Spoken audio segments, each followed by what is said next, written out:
दूसरी बात, वृंदावन जब भी आएँ तो ये सोच कर आएँ कि ये प्रियालाल जी की भूमि है, जिस भूमि पर ठाकुर जी और प्रियाजू आज भी नंगे पैर विचरण करते हैं। आज हम उसी मार्ग पर कोई वस्तु फेंक कर चले जाएं, थूक कर चले जाएं जी, या कई लोगों को देखा है लस्सी पिएंगे, कुल्हड़ ऐसी ज़मीन पर पटक देंगे चाहे किसी के पैर में लग जाए, दोने पत्थर ऐसे ही फेंक देंगे।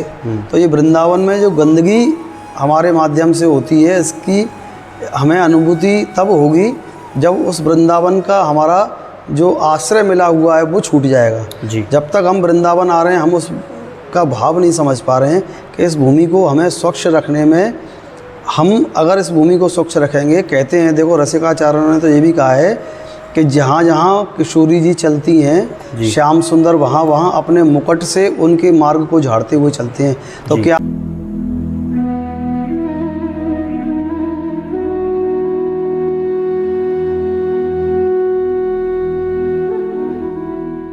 तो ऐसी ही उसी श्रृंखला में पहला प्रश्न है, वृंदावन में आके लोग दोष क्यों ढूंढते हैं? वृंदावन में दोष क्यों ढूंढते हैं? वृंदावन में दोष ढूंढना ही सबसे बड़ा दोष है। सबसे पहली बात ये समझिए, क्योंकि जैसे बाहर से लोग आते हैं, ये कहते हैं कि पहले जैसा वृंदावन नहीं रहा, यहाँ बिल्डिंग बन गई वगैरह वगैरह, मतलब पहले जैसा वृंदावन दिखाई नहीं देता। तो ऐसा क्यों कहते हैं लोग? देखिए उसका कारण है, वृंदावन जो व्यक्ति या जो लोग या जो भक्त वृंदावन दर्शन करने आते हैं, वास्तविकता में जी, वो उस वृंदावन को देखना नहीं चाहते जो वास्तविकता का वृंदावन है जी। वो आधुनिकता की चकाचौंध में ही खोए रहना चाहते हैं, उसी में लीन रहना चाहते हैं। दर्शन किए, हो हल्ला मचाया, शोर किया, चाट पकौड़ी खाई और वृंदावन से चले गए। बिल्कुल। तो उनकी दृष्टि में वृंदावन आना एक तरह से सैर सपाटा है, एक तरह से पिकनिक स्पॉट बना रखा है। जी। जो वास्तविकता में ढूंढते हुए आते हैं कि मुझे वृंदावन देखना है, और वास्तविकता में वृंदावन देखना है कि वो कौन सा वृंदावन है जी, जब वो उस स्थान तक पहुंच जाएंगे ना, जब तो उनकी दृष्टि में किसी प्रकार का दोष नहीं होगा। बिल्कुल। अब रही बात इस बात की कि बिल्डिंग बनी हुई हैं बड़ी बड़ी, तो ये भी श्री जी की ही इच्छा है, क्योंकि अगर श्रीधाम वृंदावन में वास्तविक स्वरूप अगर वृंदावन का दिख जाए तो इस वृंदावन की भूमि पर कोई पानी का कुल्ला भी नहीं कर सकता, जिसको दिव्य वृंदावन कहा गया है जी, जिसको श्री जी का प्रिय वृंदावन कहा गया है, प्रियालाल जी का प्रिय वृंदावन कहा गया है।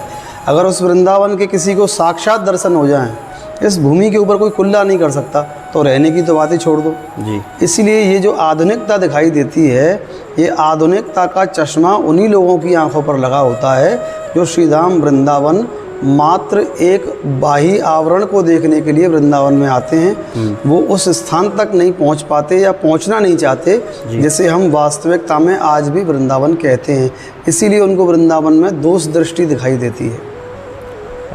धन्यवाद महाराज। अगला सवाल है हमारा महाराज जी कि जैसे बहुत से लोगों का प्रश्न होता है कि जैसे ब्रजवासियों को कुछ उल्टा बोल जाते हैं ब्रजवासियों के बारे में, तो उनके अपराध से कैसे बचा जाए? देखिए, ब्रजवासी की सबसे पहली एक खासियत समझिए जी।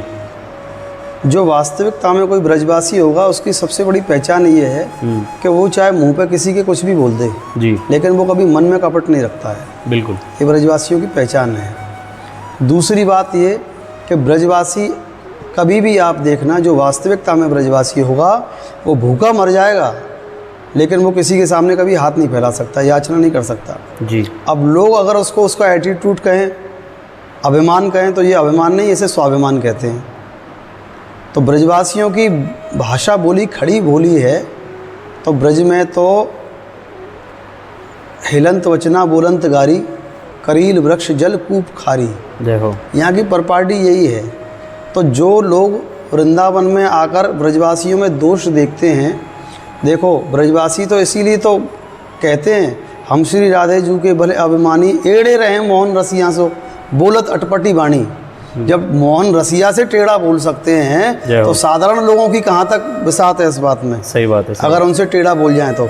लेकिन ब्रजवासी अगर किसी से टेढ़ा भी अगर बोल रहा है तो उसे भी प्रसाद का रूप समझिए, उसे भी आशीर्वाद का रूप समझिए। एक सत्य घटना आपको बता रहा हूँ कि गोवर्धन में एक व्यक्ति हमें मिले जो बहुत दिव्य भंडारा कराते थे, लेकिन उनके भंडारे में उसी व्यक्ति को प्रवेश मिलता था जी। जो व्यक्ति उनको अपशब्द कह दे, उनको गाली दे दे, अच्छा, उसी के हाथ में वो 100 रुपये रखते थे और अंदर उनको प्रवेश मिलता था। तो हमें बड़ा विचित्र लगा देखकर। जय हो। हमने कहा ऐसा कैसा, गाली खा रहे हैं, पैसा भी दे रहे हैं, भंडारा भी खिला रहे हैं। तो हमने उनसे पूछ लिया एक दिन कि भैया ये रहस्य क्या है। उन्होंने कहा कि महाराज बहुत समय पहले मैं आया था यहाँ पे, तो बिल्कुल बर्बाद हो चुका था, किसी भी प्रकार की कोई व्यवस्था मेरी रही नहीं, सब प्रकार से भंग हो गई। तो जब मैं यहाँ आया तो पंडे पुजारियों को देने के लिए मेरे पास पैसे नहीं थे।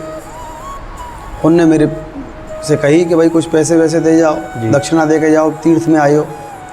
तो लेकिन जब मेरे पास कुछ नहीं था तो उन्होंने गाली दे के मुझसे ये कही कि जा, कहीं नहीं है तू करोड़पति। और जैसे ही मैं वापस पहुंचा तो मेरा काम धंधा पहले की तरह चलने लगा, पुनः सारी व्यवस्था बन गई। तब से मेरे मन में ये बात बैठ गई कि ब्रजवासी की गाली भी अगर दे रहा है तो भी वो आशीर्वाद का काम करेगी महाराज। तब से लगातार आता हूँ यहाँ, ब्रजवासियों की गालियाँ खाता हूँ और उनको भंडारा खिलाता हूँ। और पता है मुझे कि जब यहाँ से वापस जाऊँगा तो पूरी व्यवस्था मेरी बनी हुई तैयार है। इसको कहते हैं विश्वास। बिल्कुल बिल्कुल। अच्छा महाराज जी, उसी श्रृंखला में अगला सवाल हमारा ये है कि दिव्य वृंदावन के कैसे दर्शन होंगे? दिव्य वृंदावन, देखिए वृंदावन, दिव्य वृंदावन और वृंदावन में भी वन जी, उसमें भी दिव्य वन और उसमें भी निभृत निकुंज जी, ये अलग अलग स्थान हैं। आप कुंज के दर्शन करो, कुंज में हम सबका प्रवेश है जी, और जहाँ निकुंज आ जाएंगी वहाँ प्रियाजू और उनकी सखियों का और श्याम सुंदर का प्रवेश है जी। और जहाँ निभृत निकुंज आ जाएगा तो निभृत निकुंज में सिर्फ प्रियालाल जू का प्रवेश है। अब उस स्थान तक हम जैसा साधारण व्यक्ति कैसे पहुँचे? चलो निभृत निकुंज तक नहीं पहुँचे तो कुंज तक पहुँच जाए, निकुंज तक पहुँच जाए, ऐसा संभव कैसे हो सकता है? तो ऐसा संभव जब होगा जब आप वृंदावन आओगे और वृंदावन के उन स्थानों के दर्शन करोगे जहाँ ब्रज में ठाकुर जी ने वास्तविकता में अपनी बाल लीलाएँ की हैं जी। आप जब वहाँ जाकर उस भूमि पर प्रवेश करोगे जहाँ कन्हैया ने किसी स्थान को छुआ हो, आपका स्पर्श अगर वहाँ से हो गया, तब आप समझिए कि आपको दिव्य वृंदावन स्वतः ही दिखाई देने लगेगा। लेकिन जब तक दृष्टि पर संसार का, मोहमाया का, लोभ का, अहंकार का चश्मा लगा हुआ है तो ये चश्मा हमको दिव्य वृंदावन के दर्शन कभी करने नहीं देगा। इस दिव्य वृंदावन के दर्शन करने के लिए इस चश्मे को उतारना पड़ेगा जी। और जब ये चश्मा हम आँखों से उतार देंगे और जब आके हम उन स्थानों को ढूंढेंगे जिन स्थानों पर ठाकुर जी ने लीला की हैं, ऐसे ऐसे ब्रज में स्थान हैं जिन स्थानों पर आप जाओ तो आपको ऐसा आनंद की अनुभूति होगी कि किसी भी वृक्ष के नीचे से या वृक्ष के पीछे से ठाकुर जी निकलकर आकर हमारी बाँह पकड़ लेंगे।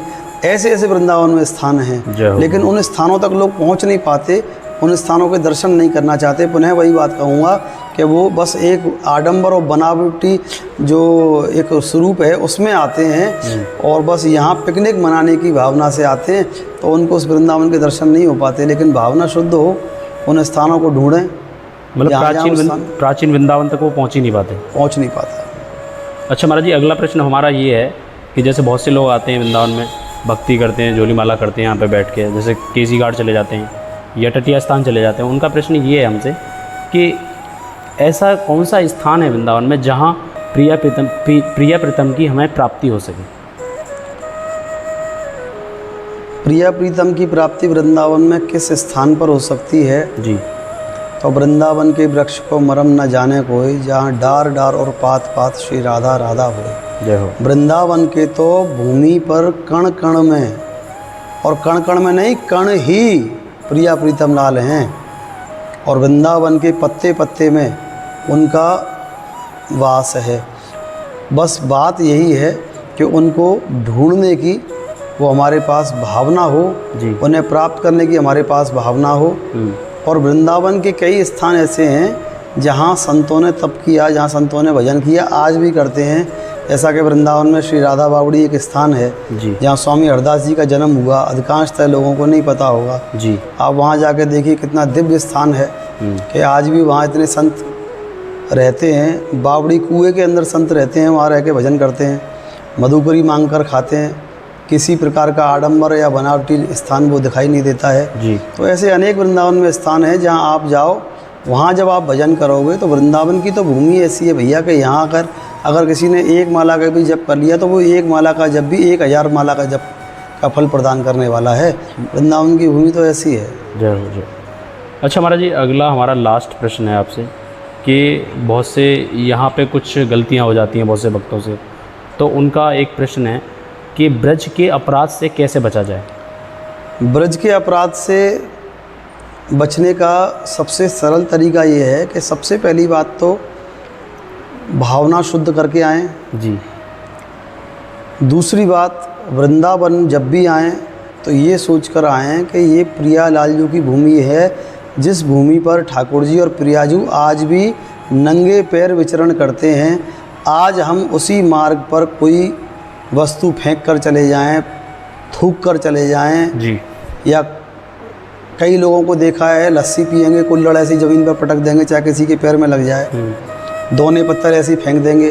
तो ये वृंदावन में जो गंदगी हमारे माध्यम से होती है, इसकी हमें अनुभूति तब होगी जब उस वृंदावन का हमारा जो आश्रय मिला हुआ है वो छूट जाएगा। जी। जब तक हम वृंदावन आ रहे हैं हम उसका भाव नहीं समझ पा रहे हैं कि इस भूमि को हमें स्वच्छ रखने में, हम अगर इस भूमि को स्वच्छ रखेंगे, कहते हैं देखो रसिकाचार्यों ने तो ये भी कहा है कि जहाँ जहाँ किशोरी जी चलती हैं, श्याम सुंदर वहाँ वहाँ अपने मुकुट से उनके मार्ग को झाड़ते हुए चलते हैं। तो क्या आप ये चाहते हो कि आपकी झूठन पत्तल या कुल्हड़ को बिहारी जी और या ठाकुर जी अपने मुकुट से झाड़ते हुए चलें? अगर ऐसा नहीं चाहते हो और इस अपराध से बचना चाहते हो तो जब भी वृंदावन आएँ इस बात का विशेष ध्यान रखें कि अपने माध्यम से किसी भी प्रकार की कोई भी गंदगी ना हो, ना तो गंदगी बाहरी वस्तुओं की और ना ही गंदगी विचारों की। जी, बहुत बहुत धन्यवाद महाराज जी, आपने इतना कीमती समय दिया। राधे राधे। राधे राधे। राधे राधे। कैसे हैं आप सभी? तो अब तक रहे हमारे साथ धीरज बावरा जी, जो कि जिन्होंने हम आपके प्रश्न थे उनसे हमने जाने, बहुत अच्छे तरीके से उन्होंने हमें विस्तार से सब कुछ बताया। और एक चीज़ बड़ी अच्छी लगी मुझे, जो कि आप सबके एक प्रश्न था कि ब्रज के अपराध से कैसे बचा जाए। तो जैसे कि हम लोग आते हैं, वृंदावन आते हैं और यहाँ पे कुछ चीज़ों को गंदगी करके जाते हैं, तो उन चीज़ों को ना करें। जैसे कि बताया कि जब ठाकुर जी राधा रानी की चलती थी उसके पहले झाड़ू मारते हुए चलते थे। तो आपको लगता है कि आपकी चीज़ों से ठाकुर जी वो करें, मतलब ये चीज़ अच्छी नहीं है, तो इन चीज़ों से, अपराधों से बचें और कोशिश करें कि वृंदावन या कहीं अदर जगह पे कहीं पे भी आएँ तो ऐसी गंदगी ना करें जिससे हमारे और लोगों को परेशानी उठानी पड़े। तो इस वीडियो में बस इतना ही। आशा करता हूँ ये वीडियो आपको अच्छा लगा होगा। अच्छा लगा है तो लाइक करिए, शेयर कीजिए। मिलते हैं नेक्स्ट एपिसोड में। राधे राधे। जय बिहारी जी की।